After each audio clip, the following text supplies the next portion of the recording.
ఎన్నికలప్పుడే రాజకీయాలు, ఎన్నికలప్పుడు పోటీ ఎన్నికల్లో నిలబడ్డప్పుడు రఘునందన్ రావు గారిని ఓడగొట్టాలని నేనే ఈడ మస్తుగా తిరిగిన. ఎన్నికలు అయిపోయినాయి, మీరు అందరు తీర్పు ఇచ్చిండ్రు. ఆయన ఎంపీ అయిండు, నేను ముఖ్యమంత్రి అయినా. మేమిద్దరం ఈరోజు సమన్వయం చేసుకుంటే మీ ప్రాంతం అభివృద్ధి జరుగుతుంది.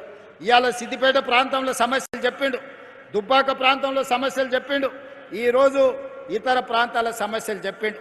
ముఖ్యమంత్రిగా నా బాధ్యత ఎంపీ గారు నా దృష్టికి తీసుకొచ్చిన సమస్యల్ని పరిష్కరించడం. అందుకే ఈరోజు ఇక్కడనే కాదు, రేపు ఎరువులు ఇజ్రాయెల్ ఇరాన్ యుద్ధం జరుగుతుంది.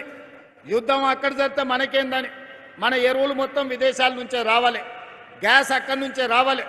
ఈరోజు మనకు రాబోయే రోజుల్లో యూరియా కొరత వచ్చేటట్టు కనిపిస్తున్నది.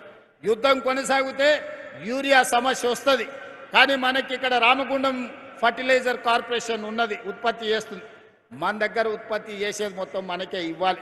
దీనికి సంబంధించి తుమ్మల నాగేశ్వరరావు గారికి నేను సూచన చేస్తున్నా, ఒక డెలిగేషన్ తీసుకొని మన ఎంపీలతో పాటు బీజేపీ ఎంపీలను కిషన్ రెడ్డి గారిని కూడా సహకారం తీసుకొని కేంద్ర మంత్రి దగ్గరకు వచ్చి రేపు యుద్ధం ద్వారా మన ప్రాంతంలో ముఖ్యంగా ఎరువుల కొరత, యూరియా కొరతను ఎదుర్కోవడానికి అత్యధికంగా మన రాష్ట్రానికి తెచ్చుకోవడానికి మిత్రులు రఘునందన్ రావు గారిని, కిషన్ రెడ్డి గారి సహకారంతో నరేంద్ర మోడీ గారితో మాట్లాడి ఈరోజు తెలంగాణ రాష్ట్రానికి అత్యధికంగా యూరియా తెచ్చుకునే ప్రయత్నం చేద్దాం.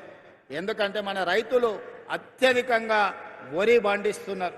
వరి వేసిందంటే యూరియా కావాల్సిందే. ఈరోజు నానో యూరియా వచ్చింది, శ్రీనివాసరెడ్డి గారు చెప్తున్నారు. దానికి కూడా మనం కొంత మారాలి. రాబోయే సమస్యను ముందుగానే ఊహించి రేపు ఖరీఫ్ పంటల్లో యూరియా సమస్య రాకుండా మనం చర్యలు తీసుకోవాలి.